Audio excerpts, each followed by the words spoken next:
Good morning students. आज हम BSc part 3 botany के पेपर 3 में यूटिलाइजेशन ऑफ प्लांट्स का पार्ट 2 पढ़ेंगे, जिसमें आज हम शुगर केन की इकोनॉमिक बॉटनी पढ़ेंगे, जिसे हम गन्ना कहते हैं। मानव भोजन का मुख्य अवयव जो है वो शुगर है, और शुगर वास्तव में क्या है? सुक्रोज, जो कि मीठा स्वाद देते हैं, मीठे होते हैं। ये शुगर जो है ये पौधों के स्तंभ या जड़ से प्राप्त होते हैं। कुछ शुगर प्रोड्यूसिंग जो प्लांट्स हैं वो हैं गन्ना, चुकंदर, खजूर, शुगर मैपल इत्यादि। आज हम शुगर केन को यहाँ पर लेते हैं शुगर प्रोड्यूसिंग प्लांट के रूप में। शुगर केन का हम अध्ययन करते हैं, जिसमें शुगर केन का जो बॉटनिकल नेम है सेकेरम ऑफिसिनेरम। ये फैमिली पोएसी को बिलोंग करता है, जो कि ग्रास फैमिली है। कॉमन नेम शुगर केन या गन्ना। शुगर केन की हिस्ट्री, ओरिजिन एवं डिस्ट्रीब्यूशन। तो गन्ने का कोई पूर्वज ज्ञात नहीं है। ब्रांडिस के अनुसार न्यू गिनी में गन्ने की उत्पत्ति हुई और वहां से यह दक्षिण पूर्व एशिया पहुंचा। करीबन 327 बिफोर क्राइस्ट से ही भारत में गन्ने को उगाया जा रहा है, और चाइना, अरब कंट्रीज और यूरोप में भी गन्ने की खेती जो है वो भारत से ही पहुंची है।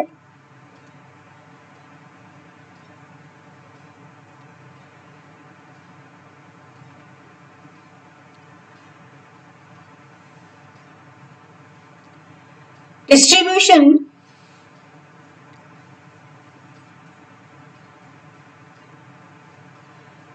जो गन्ना है वो ट्रॉपिकल रीजन की क्रॉप है, जो कि Bharat, Cuba, Mexico, China, Pakistan, Thailand, Australia, Indonesia, Philippines, Argentina, Peru, Iran इत्यादि देशों में मुख्य रूप से उगाया जाता है। और इन सब में भी भारत जो है वह एक प्रमुख सर्वाधिक गन्ना उत्पादक देश है। और भारत के लगभग सभी राज्यों में गन्ने की खेती की जाती है, लेकिन उत्तर प्रदेश जो है वो सबसे ज्यादा गन्ना प्रोड्यूस करता है। ये करीबन पूरे उत्पादन का करीबन 45% गन्ना जो है वो अकेले उत्तर प्रदेश में ही उत्पादित होता है।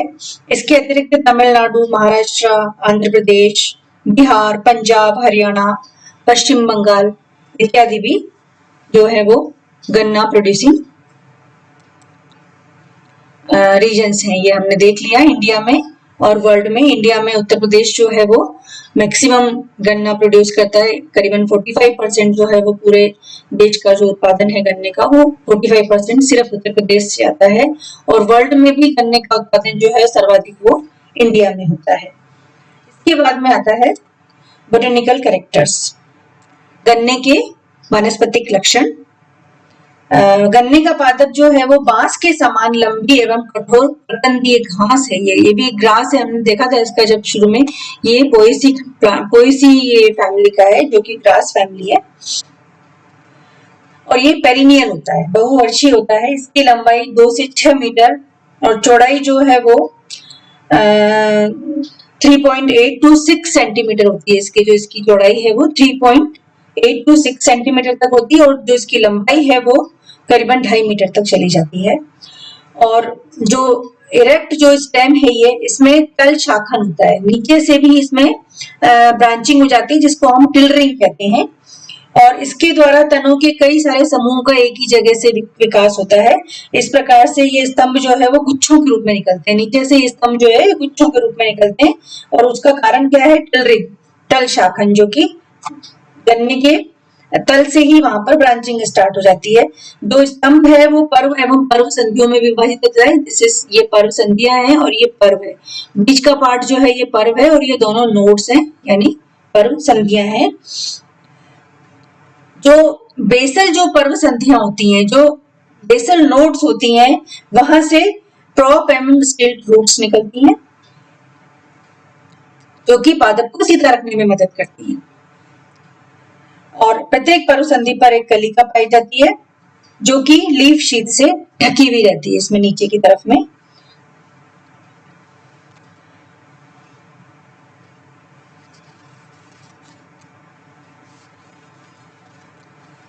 और पर्व संधि पर एकल एवं एकांतर क्रम में जो है वो लीव्स जो है वो अरेंज होती हैं, और ये जो लीफ शीथ है ये इसको पर्व संधि को ढके हुए रहता है, नोड को ढके हुए रहता है। गन्ने के पादप में पेनिकल इन्फ्लोरेसेंस होता है, जो कि चमकीला और सफेद होता है। स्पाइकलेट्स से निर्मित जो पेनिकल पुष्प क्रम है, उसमें प्रत्येक स्पाइकलेट में 2 पुष्प होते हैं। नीचे वाला पुष्प जो है वो अवरंतीय होता है, और जो ऊपर वाला पुष्प होता है वो पेडिसिलेट होता है, और दोनों आधार से उत्पन्न सिल्की रोमों से घिरे हुए रहते हैं। द्विलिंगी पुष्प है, किंतु बीजों का निर्माण नहीं होता है गन्ने में, और इसलिए इसका वेजिटेटिव प्रोपोगेशन किया जाता है। गन्ने का हमेशा वेजिटेटिव प्रोपोगेशन किया जाता है। इसको यहाँ से जो इसकी ये पर्व संधि है, जो इसकी नोड है, उस पार्ट को जो है भूमि में दबा दिया जाता है, और वहां से जो है इसमें नीचे की तरफ रूट्स निकलती हैं और ऊपर की तरफ ये बढ़ता है। इस प्रकार से इसका काइक जो है वो प्रवर्धन किया जाता है। इकोलॉजी, ये ट्रॉपिकल एवं सब ट्रॉपिकल रीजन्स की क्रॉप है, और जो भूमध्य रेखा है उससे 30 से 35 डिग्री उत्तर दक्षिण भाग जो है वो गन्ना उत्पादन के लिए सर्वथा उपयुक्त है। तेज चमकीली धूप और 20 से 35 डिग्री सेंटीग्रेड टेम्परेचर वाली जलवायु जो है वो इसके लिए बहुत अच्छी होती है, और ये एक सन लविंग प्लांट होने की वजह से जो प्रकाश की मात्रा है वो इसकी जो टिल्डरिंग होती है, जो नीचे से इसमें जो शाखन होता है, तल शाखन जो होता है, टिल्डरिंग जो होती है, जिसकी वजह से हमें अधिक गन्ने मिलते हैं एक ही प्लांट से, उसको प्रभावित करता है कौन? सबसे ज्यादा उसको प्रकाश प्रभावित करता है, और ये सन लविंग प्लांट है। इसके अलावा सॉइल जो है वो इसके लिए हैवी लोन क्ले चाहिए होती है, जो गन्ने की वृद्धि के लिए सबसे ज्यादा अच्छी होती है। इसके अतिरिक्त ये सभी प्रकार की सॉइल में ग्रो किया जा सकता है गन्ना, और कई जगह पर इसको क्रॉप रोटेशन में भी इसको ग्रो किया जाता है। अब हम आते हैं cultivation of sugar cane. Cultivation में सबसे पहले खेत को तैयार किया जाता है। इसके लिए 2 बार गहरी जुताई की जाती है, इसके बाद खेत को समतल करा जाता है, और अगर वर्षा नहीं हो तो हमें उसमें सिंचाई करनी होती है, और उसमें फर्टिलाइजर डाला जाता है। इसके बाद में की जाती है सोइंग। सोइंग करने के लिए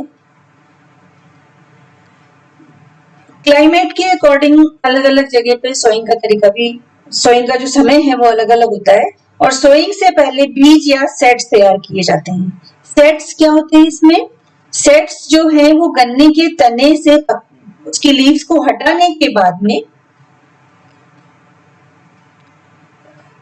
उसको बहुत सावधानी से हटाया जाता है, ताकि वहां पर जो उसकी जो नोडल रीजन होता है, जो गन्ने का जो नोडल रीजन होता है, वहां पर बर्ड्स होती हैं, तो उन बर्ड्स को डिस्ट्रॉय नहीं हो, इसलिए उसको जो कवरिंग, जो लीफ शीथ जो उसको कवर किए हुए रहती है, उसको हटाया जाता है सावधानी पूर्वक, और उनको इस प्रकार से काटा जाता है कि एक जो ये नोड है ये एक सेट में रहे, ये नोड जो है वो एक सेट में रहे।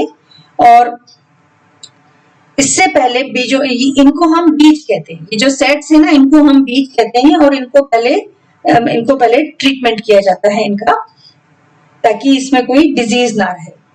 और इसके बाद में फिर जो ये ट्रीटेड जो सेट्स हैं या ट्रीटेड जो सीड्स हैं, इनको हम 50 टू 70 सेंटीमीटर की दूरी पर इनका रोपण किया जाता है। इनका रोपण किया जाता है इन सेट्स का या सीड्स का, जिनमें की एक नोड होती है, जिस नोड पर जो कलिकाएं हैं वो बिल्कुल अच्छी हालत में होती हैं, उनको हम 50 से 70 सेंटीमीटर की दूरी पर उनको हम रोपण करते हैं। और इसके बाद में जो इनका जो अंकुरण होता है वो करीबन 15 दिन के बाद में इसका अंकुरण होता है, और फसल का जो परिपक्वन का समय है वो 12 से 14 महीने है। समय समय पर आप जो वीड्स है वो हम खेत में से वीड्स को हटाएंगे हम समय समय पर, और निश्चित समय अंतराल पर इसमें इरिगेशन की आवश्यकता होती है। फिर जब फसल पक जाती है तब इसमें रिफ्रैक्टोमीटर से, शुगर रिफ्रैक्टोमीटर से इसकी प्लांट की जो परिपक्वता है इसको हम जांच लेते हैं, और उसके बाद में फिर परिपक्व पादपों को बिल्कुल तेज धार वाले चाकुओं की सहायता से नीचे से काटा जाता है, आधार से काटा जाता है इनको, और कुछ भाग जो है इनका छोड़ दिया जाता है, आधार से काट के छोड़ दिया जाता है, और उनको फिर उनके गट्ठा बना के उनको शुगर के लिए शुगर फैक्ट्रीज को भेज दिया जाता है। और गन्ना जो है वो क्या है, रेटॉन क्रॉप है, यानी कि जो कटाई के दौरान जो छोड़े गए जो पार्ट हैं जो सॉइल में लगे होते हैं उनको हम कहते हैं पेडिया या रेटॉन, जो कि 1 या 2 पर्व लंबी स्तंभ का आधार भाग है। ये यहाँ का आधार भाग है, इसको हम यहाँ से काट के इसको नीचे छोड़ देते हैं, और वो ये भाग फिर 3-4 हफ्ते में वापस अंकुरित हो जाता है। अतः एक बार लगाए गए सेट से ही हमें 3 या 4 फसलें हमें प्राप्त हो जाती हैं। तो ये है गन्ने का कल्टीवेशन। नेक्स्ट आता है प्रिपरेशन ऑफ शुगर। जब हमने गन्ना परिपक्व हो गया और उसके बाद में हमने उसके गट्ठर बना के और शुगर फैक्ट्री को भेज दी, तो वहां पर जो है शुगर कैसे प्रिपेयर होती है इसके हम थोड़े से कुछ स्टेप्स में हम इसको देखेंगे। गन्ने की कटाई के तुरंत बाद शुगर मिल में इसको पहुंचाना आवश्यक हो जाता है, क्योंकि कटी फसल से जो है शर्करा नहीं तो फ्रक्टोज बनाने लगती है। उससे रोकने के लिए हमें इसे जल्दी से ही हमें इसे शुगर मिल तक पहुंचाना चाहिए। और इसके जो इसमें जो निम्न स्टेप्स हैं, ये extraction, purification of juice, concentration of juice, refining of crystals, ये जो है इसके डिफरेंट स्टेप्स हैं शुगर प्रिपरेशन के शुगर फैक्ट्री में। सबसे पहले होता है एक्सट्रैक्शन। जो कटा हुआ गन्ने के जो स्टेम है उनको मशीनों से छोटे छोटे टुकड़ों में काट के और फिर इनको धो के और फिर इनको जो है हैवी ग्रूव्ड स्टील रोलर्स से निकाला जाता है। जिस प्रकार से हमने कभी गन्ने का जूस पिया है मार्केट में या कहीं पे, तो वो जिस प्रकार से वो गन्ने को इसमें से चलाता है मशीन में और फिर वो जूस निकालता है, तो फैक्ट्री में ये लार्ज स्केल पे होता है और थोड़ा ज्यादा मैकेनिकल होता है। तो उसमें जो हैवी ग्रूव्ड स्टील रोलर से इसको निकाल के ये क्रिया 2-3 बारी की जाती है, जिससे कि गन्ने का पूरा रस जो है वो एक्सट्रैक्ट हो जाता है। और बाकी जो बचे हुआ जो रेशेयुक्त जो अवशेष है या जो स्ट्रॉ की तरह जो बचता है उसको हम कहते हैं बैगेसेस। और इस प्रक्रिया से जो प्राप्त हमें जो शुगर का जो जूस है, वो जो गन्ने का जो जूस है वो मटमैले हरे रंग का मीठा द्रव्य होता है। इसमें कार्बनिक एसिड, गम, प्रोटीन, सुक्रोज, ग्लूकोज और खनिज लवण आदि इसमें होते हैं। इतनी सारी चीजें इसमें होती है जो हमें गन्ने का जूस जो हमें मिलता है। इसके बाद में प्यूरिफिकेशन होता है इस जूस का। प्रथम चरण से जो प्राप्त रस है इसको कुछ समय तक रखा जाता है ताकि कुछ जो इम्प्योरिटीज हैं वो तल में बैठ जाए और फिर इसे छान कर इसमें से जो फ्लोटिंग पार्टिकल्स है उनको भी अलग कर लिया जाता है। अब प्रेसिपिटेशन के द्वारा रस में उपस्थित घुलनशील नॉन शुगरी सब्सटेंसेस को अलग किया जाता है और फिर इस रस को कोगुलेशन करने के लिए गर्म किया जाता है। ये सारा preparation of purification of juice में हो रहा है। कोगुलेशन के लिए गर्म किया जाता है और अब जो ये कोगुलेटेड जो प्रोटीन इसको अलग करने के लिए इसमें CO2 या चूने का घोल या एवं SO को मिलाए जाते हैं, जो कि अनावश्यक कार्बनिक अम्ल जो है इसमें उनको निकाल देते हैं। अब नेक्स्ट जो स्टेप आती है वो आती है कंसंट्रेशन ऑफ जूस। रस को कंसंट्रेट करना, किस प्रकार से उसको कंसंट्रेट करेंगे, क्योंकि हमने फाइनली उसकी शुगर बनानी है, क्रिस्टल्स में उसको कन्वर्ट करना है। तो इस प्रकार से जो पर्याप्त जो रस है इसको जो हमारा जो प्यूरिफाइड जो जूस है इसको कॉन्सेंट्रेट करने के लिए इसको हम कम दबाव पर वैक्यूम पैन में हम इसको उबालते हैं और इसके बाद में हमें एक तरह से एक थिक सिरप जो है वो प्राप्त होता है। इसमें अब SO2 प्रवाहित की जाती है, सल्फर डाइऑक्साइड प्रवाहित की जाती है, जो कि संपूर्ण अशुद्धियों को दूर कर देती है। और इसमें फिर इस शर्करा के कुछ भाग जो है भूरे क्रिस्टल के रूप में पाए जाते हैं और इसका जो पूर्ण क्रिस्टलीकरण है वो क्रिस्टलीकरण टैंक में किया जाता है। और क्रिस्टलाइजेशन के बाद में जो बचा हुआ जो भी लिक्विड होता है उसको मोलासेस कहा जाता है। जो क्रिस्टलाइज्ड जो पार्ट है उसको सेंट्रीफ्यूज के द्वारा पृथक कर लिया जाता है और संपूर्ण मोलासेस निकालने के लिए ये जो सेंट्रीफ्यूज की जो प्रक्रिया है 2 या 3 बार की जाती है और अब फिर जो प्राप्त क्रिस्टल हैं इनको फिर गर्म और ड्राई एयर से सुखा लिया जाता है। तो this is concentration of juices जहां पर हमें फाइनली क्रिस्टल्स मिल गए हैं। अब रिफाइनिंग ऑफ क्रिस्टल्स, इनको भी क्रिस्टल की भी रिफाइनिंग की जाती है, इनका भी शोधन किया जाता है। तो पिछले चरण से प्राप्त जो क्रिस्टल हैं वो भूरे रंग के होते हैं, तो इनको जो है इनमें 96% सुक्रोज होती है। अब इसे पानी में गर्म कर डायटमेशियस अर्थ मिलाई जाती है जो कि अशुद्धियों को दूर कर देती है और फिर चारकोल के साथ में इसका डीकलरेशन किया जाता है जिससे हमें शुद्ध सफेद चीनी के क्रिस्टल्स मिल जाते हैं। तो चारकोल से हम इसका डीकलरेशन करने के बाद में हमें वो मिल जाते हैं। और नाउ शुगर केन की इम्प्रूव्ड वेराइटीज। लखनऊ में स्थित Indian Institute of sugar Cane Research एवं कोयम्बटूर में स्थित शुगर केन ब्रीडिंग इंस्टीट्यूट जो है, ये दोनों जो इंस्टीट्यूट है हमारे, ये इसके गन्ने की जो उन्नत फसलें प्राप्त करने के लिए निरंतर प्रयास करते रहते हैं, क्रियाशील है निरंतर। तो इसमें से गन्ने की उन्नत किस्में जो कि भारतीय जलवायु के अनुरूप है, CO 312, CO 470, CO means Coimbatore, CO 997, CO 1007, CO 6304, ये भारतीय जलवायु के अनुसार अधिक उत्पादन देने हेतु बनाई गई किस्में हैं। इसके अतिरिक्त कुछ जल्दी परिपक्व होने वाली किस्मों का भी विकास किया गया है Coimbatore Sugar Cane Breeding Institute में। वो है CO 8337, CO 8340, CO 83 इत्यादि। और अंत में हम देखते हैं कि शुगर केन की यूजेस क्या क्या हैं। हम जानते हैं कि शुगर केन से हमें शर्करा प्राप्त होती है, शुगर प्राप्त होती है।